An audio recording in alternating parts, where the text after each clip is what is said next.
మేము పన్నులు కట్టడం లేదా మున్సిపాలిటీకి, మేము ట్యాక్సులు కట్టడం లేదా, వాటర్ కనెక్షన్ లో రూపాయి ఇచ్చినారు, నీళ్ళు వాటర్ సప్లై చేయడం లేదు.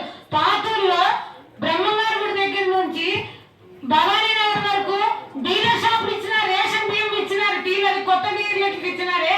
కనీసం అంటే వాళ్ళ స్టోర్లు ఎక్కడి నుంచి ఎక్కడి వరకు మీకు వర్తిస్తాయని ఒక చిన్న ఇంప్లిమెంట్ ఒక్కసారి సమాధానం ఇస్తున్నారా సార్? సార్ ఒక్క నిమిషం మాట్లాడతాం, మళ్ళీ మనం మాట్లాడాల్సిన అవసరం కూడా మాకు లేదు. మీరు కొత్త డీలర్లకి ఇచ్చినారు రేషన్, కనీసం కేవైసీలు అని చెప్పి ప్రజలు ఒక్క పట్టుగా మొత్తం వచ్చి డీలర్ల దగ్గర పడిపోతున్నారు. కనీసం అంటే ఎప్పుడు తెలుస్తారు, ఎప్పుడు క్లాస్, ఎప్పుడు ప్రీమేస్తారు, ఎప్పుడు క్లారిటీ కూడా ఇవ్వలేదు సార్. ఇంత దారుణంగా ఉంటే ఎట్లా సార్? ప్రజలకి ప్రభుత్వము చెరువుతో మెరుగైనది ఇస్తామన్నారు, 8 నెలలు అయిందన్నారు, పర్వాలేదు. షాపులు మార్చినారు, డీలర్లు మార్చినారు. ప్రజలకి ఒక అవగాహన ఇవ్వాలని మేము కోరుకుంటున్నాం సార్. ఎందుకంటే మేము మాకి అడిగే హక్కు ఉందా లేదా, అడగచ్చనా లేదా, అడగకూడదంటే కూర్చుంటాం. ఏమన్నా మా మీద ఏమైనా ఇబ్బందులు ఉంటే మాకేమైనా ఇబ్బందులు పెడతారనేది ఏం లేదు. ప్రజల హక్కు మా హక్కు కాబట్టి మేము అడుగుతున్నాం సార్. ప్రజలకి బియ్యం రేషన్ కార్డులు తీసుకొని ఫ్రీ ప్రింట్ తీసుకోవడానికి కూడా వాళ్ళకి ఆనంద బాష్పాలతో బాగా తీసుకోవాల్సి ఉంది, కన్నీటితో తీసుకుంటున్నారు. ఎందుకంటే బియ్యం ఎక్కడ తీసుకోవాలనేది కూడా అవగాహన లేదు. ఎక్కడైనా తీసుకోవచ్చు అన్నారు, అవి ఎప్పుడైపోతున్నాయో తెలియదు. అసలు ఇలాంటిది స్టోర్లు ఎక్కడ, ఈ డోర్ నెంబర్ నుంచి ఆ డోర్ వరకు ఈ స్టోర్ వర్తిస్తుంది. పన్నులు ఇబ్బంది పెడతారా, లేకపోతే పనులు ఏమైనా చేస్తారా?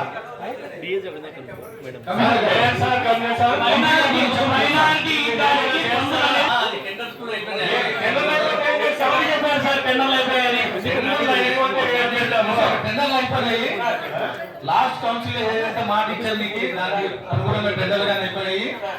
తొందరలోనే నీ కాంపౌండ్ వాళ్ళు ఏదైతే ఉందో అది స్టార్ట్ చేస్తారు, రోడ్ కానీ స్టార్ట్ చేస్తారు, మెయిన్ రోడ్ స్టార్ట్ చేస్తారు.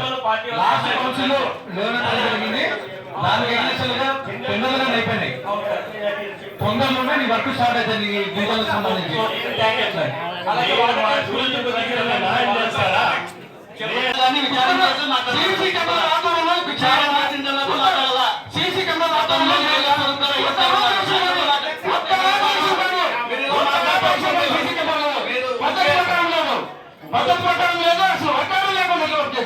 గతంలో మేఘస్వరూప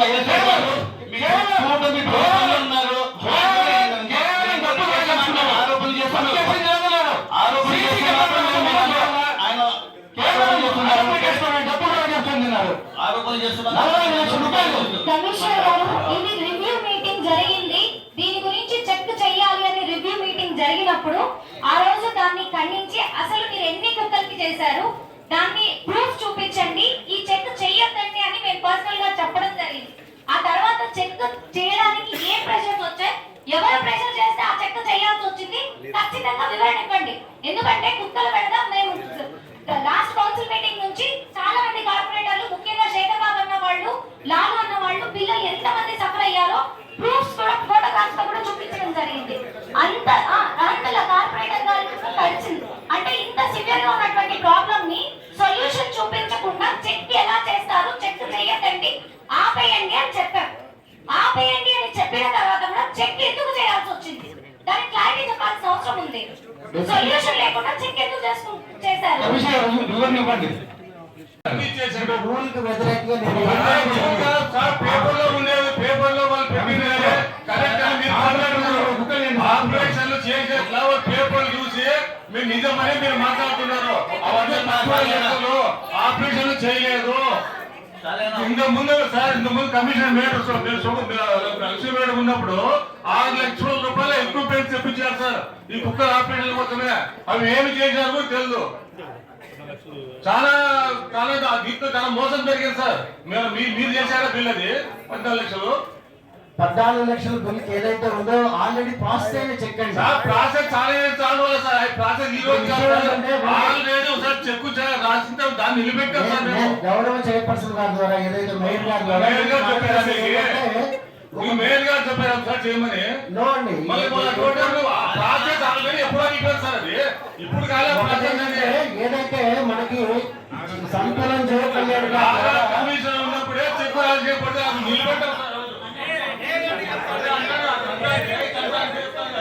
మరి ఎవరు ఆదేశాలతో మీరు అప్పీల్ చేశారు? ఎందుకంటే ఆదేశాలు ఉండవండి. దీనికి ఏంటంటే మనకి రికార్డు ప్రాసెస్ అంటే ప్రాసెస్ సార్.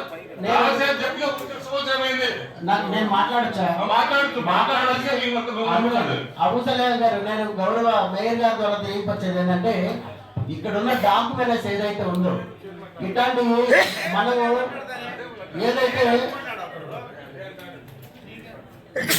జీవ కళ్యాణ్ సంతులన ఏదైతే ఉందో వేరే స్టేట్ వాళ్ళు వీళ్ళతోటి ఇమీడియట్ గా డాక్టర్ మేనేజ్ కన్నా ఉండి ఆపరేషన్ స్టార్ట్ చేయాలంటే వాళ్ళకి మినిమం అమౌంట్ ఏదైతే పెండింగ్ ఉందో ఆ పెండింగ్ తీసేస్తే మేము ఆపరేషన్ మొదలు పెడతా ఉన్నారు. మిగతా అమౌంట్స్ కి సంబంధించి ప్రాసెస్ పెట్టమని కానీ ఎక్కడైనా ఒక చిన్న రాతపూర్వకం కానీ ఓవరాల్ గా కానీ నేను చెప్పినట్టుంటే నేను బాధ్యత తీసుకుంటానండి. ఎవరితో చెప్పించిన ఈవెన్ మై స్టాఫ్ తో. అలాంటి పరిస్థితి లేదు.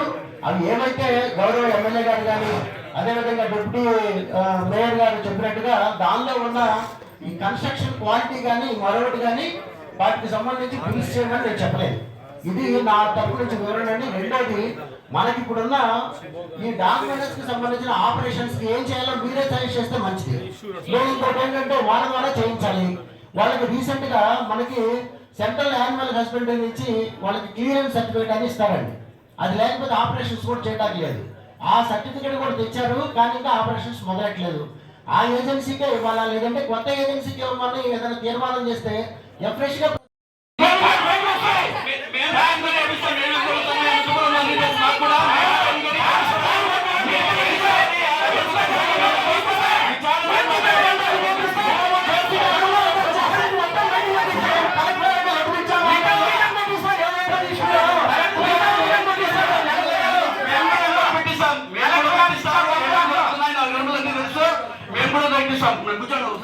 కూర్చోండి దయచేసి.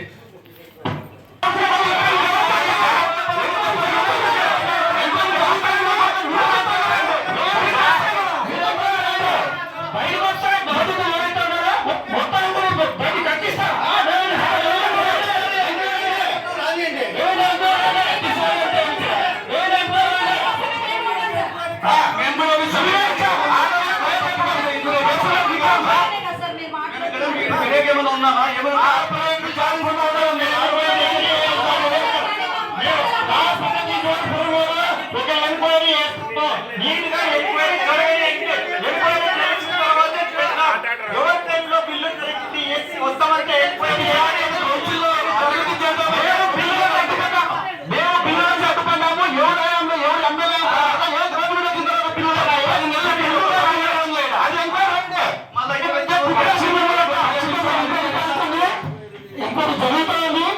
బయట ఎవరైతే దీంట్లో ఉన్న తర్వాత ఉన్నారో వాళ్ళని ఖచ్చితంగా బయట తీస్తా.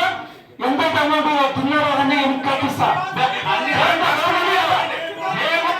కనీసం కుక్కల 3,500 రూపాయలు ఇప్పుడు మీ గౌరవ డిప్యూటీ మేయర్ చెప్తున్నారు. 1,100 రూపాయలతో షెడ్ కట్టి వచ్చారు. 3,500 రూపాయలు ఎక్స్పెషన్ కట్టి ఇస్తారు డిప్యూటీ మేయర్ గారు.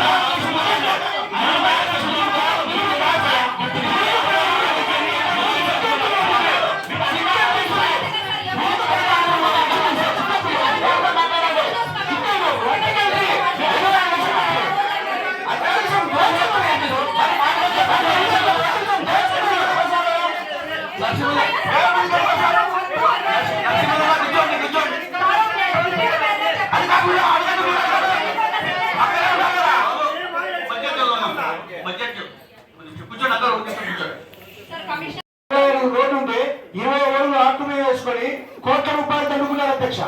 అదేవిధంగా ఏదైతే 3 కోట్ల రూపాయలు బిల్లు కోవిడ్ సందర్భంలో 3 కోట్ల రూపాయలు కనీసం 20 ఆటోలు 30 ఆటోలు తిప్పినామని చెప్పి ఈ రోజు ఒక చెత్త ట్రాక్టర్, దాదాపుగా ట్రాక్టర్, డ్రైవరు, కూలర్లు, డీజిల్ అంతా కలిసి 1900 రూపాయలు అయితే ఒక్క ఆటోకు మాత్రమే ఆటో మైక్ మాత్రమే 2,000 రూపాయలు రికార్డ్ చేశారని చెప్పి ఇదే చేపలు ఇక్కడ అడిగే అధ్యక్ష. అప్పుడు ఒక 2 ఆటోలు తిప్పి 50 ఆటోలు తిప్పినట్టుగా రికార్డ్ చేశారు. 3 కోట్ల రూపాయలు అవినీతి జరిగింది కోవిడ్ సందర్భంలో. ఆ దోచుకున్న దొంగలు ఎవరు అని చెప్పి అడిగితే సమాధానం అధ్యక్ష. ఆ రోజు చాలా మంది కూడా పంపకాలు చేసుకొని పట్టుకున్నారు అధ్యక్ష. ఉండే అధ్యక్ష దాంట్లో కాదు అధ్యక్ష. మీరు కూడా ఇదో నేను కొన్ని విషయాలు ఎందుకంటే ఇప్పుడు మీ విషయాన్ని మాట్లాడుతుంది అధ్యక్ష, మీదే మాట్లాడుతుంది. కంపోస్ట్ అడిగింది ఆ రోజు మీరు కూడా ఇదే చైర్ నుంచి ఇదే చైర్లోనే మా అందరికన్నా ముందుగా మీరే మైక్ తీసుకొని ఆ కంపోస్ట్ యార్డ్ మొత్తం పూర్తి చేశారా?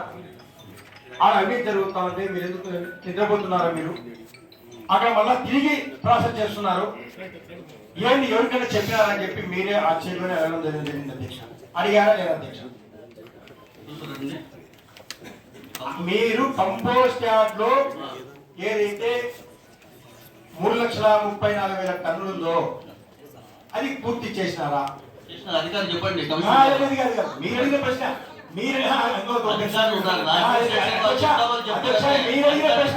మీరు మీ నుంచి అధ్యక్ష మీరు క్వశ్చన్ చేశారు కదా, అదే ఏం చెప్తాను చెప్పండి. మీరు కూడా మిషనరీ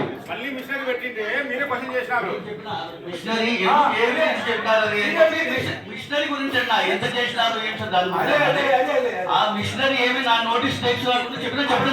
3,30,000 పూర్తి అయిపోయిందా దాని గురించి మాట్లాడి మిషనరీ గురించి మాట్లాడాలి. నమ్మకం లక్ష్యం చెప్తా మన మిషనరీ ఎట్లా మీరు అయిపోయింటే పూర్తి చేస్తే మిషనరీ పెట్టారా?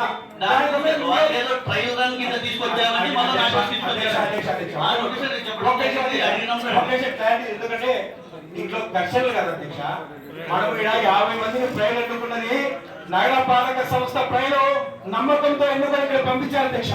ఈ సందర్భంలో వచ్చిన డబ్బులన్నీ దుర్వినియోగం అయిపోతా ఉంటే ప్రజలకు మౌలిక సదుపాయాలు కల్పించలేకపోతా ఉంటే ఆ రోజు మీరు మాట్లాడినప్పుడు కూడా మంచి మాట మాట్లాడారు అని చెప్పి నెక్స్ట్ మైక్ తీసుకొని అధ్యక్ష మైక్ తీసుకొని ఇదే ఆ రోజు టెలికాస్ట్ అయింది అన్ని దాంట్లో మెయిన్ ఛానల్లో కూడా ఏదైతే 3,34,000 టన్నులు ఉందో అది 8 మాసాలకు పూర్తి చేస్తామని చెప్పి రామ్మోహన్ రెడ్డి చెప్తే నేను ఆ రోజు ప్రశ్నించాను అధ్యక్ష. 8 మాసాలంటే 8 3 24 ఫోన్లో మాట్లాడు ప్లీజ్ 240 రోజులు అవుతుంది. 240 రోజులు అయితే 240 రోజుల్లో 77 రోజులు వివిధ సాంకేతిక కారణాల వల్ల మిషనరీ పనిచేయలేదు. కేవలం పనిచేసింది 167 రోజులు మాత్రమే అని కూడా ఇక్కడ రామ్మోహన్ రెడ్డి ఎస్సీ గారు కూడా ఒప్పుకొని చెప్పడం జరిగింది అధ్యక్ష. 167 రోజులు అయితే ఒక్కొక్క మిషన్ 1 టన్ను మాత్రమే రోజుకు శుద్ధి చేయగలదు. మరి 167 రోజుల్లో 1,60,000 మాత్రం శుద్ధి చేస్తుంది. మరి 3,34,000 ఏ రకంగా అవుతుంది అంటే మీరు కూడా మంచి ప్రశ్న. దీని విచారణ జరిపించాలి.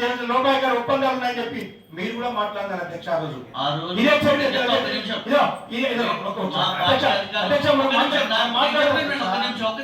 ఆ రోజు పత్రికలో వచ్చిన ఉండి అక్కడ వెళ్ళే కాలేజ్ అమ్మాయిలు వాళ్ళు కామెంట్ చేస్తున్నారని చెప్పేసి లాస్ట్ టైం నేను కాలేజ్కి వెళ్ళినప్పుడు బీసీ హాస్టల్కి వెళ్ళినప్పుడు కంప్లైంట్ చేశారు. ఆ టీ స్టాల్ కానీ తీసేపోయమని చెప్పేసి చెప్పడం జరుగుతా ఉంది.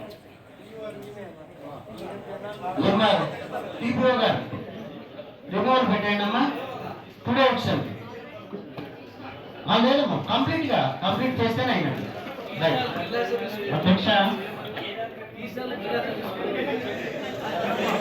అధ్యక్ష ఇంతకుముందు అబ్బోస్ గారు కొట్టినట్లు ఎంహెచ్ఓ గారు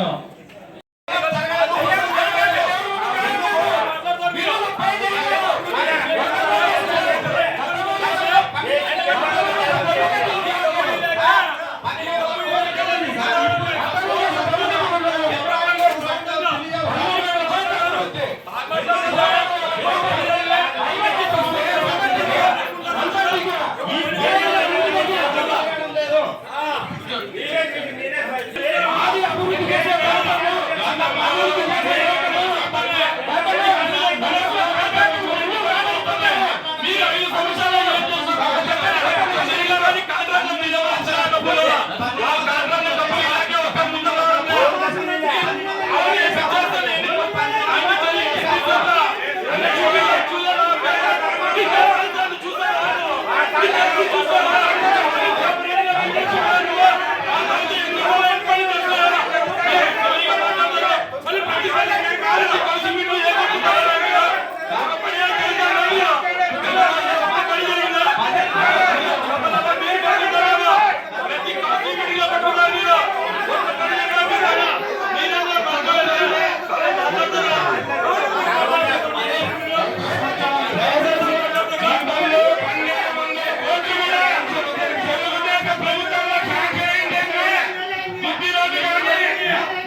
ఎవరి కబ్జాలో ఉంది వాళ్ళ పేర్లను తెలపడంతో ఎందుకు మన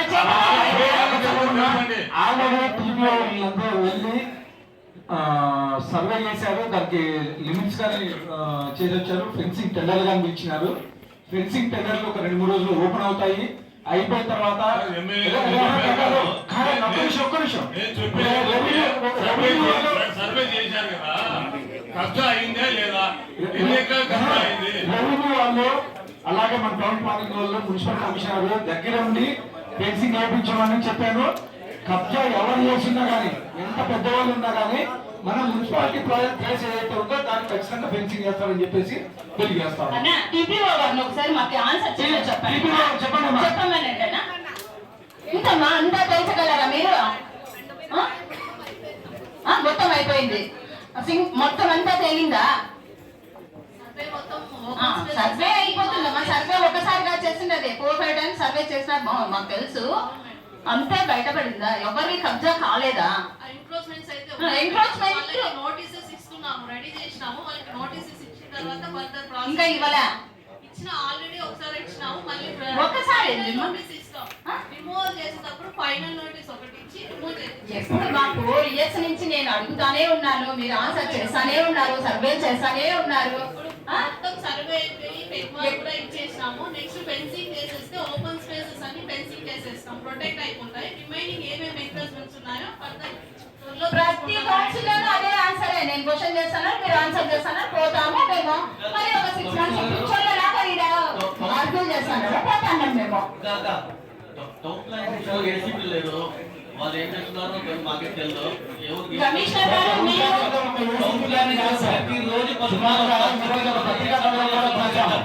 సుమారుగా 14 మంది స్టాఫ్ పనిచేయాల్సింటే కేవలం 3 మాత్రమే ఉన్నారు. మేము రిక్వెస్ట్ కూడా పెడుతున్నాము హైయర్ అథారిటీస్ కి, కొంత తీసుకొని మనం స్టాఫ్ తీసుకొని సరి చేస్తాం. అదే సలేమన్న గారికి ఇంకోసారి థ్యాంక్స్ చెప్తానన్నా లేవనెత్తినందుకు.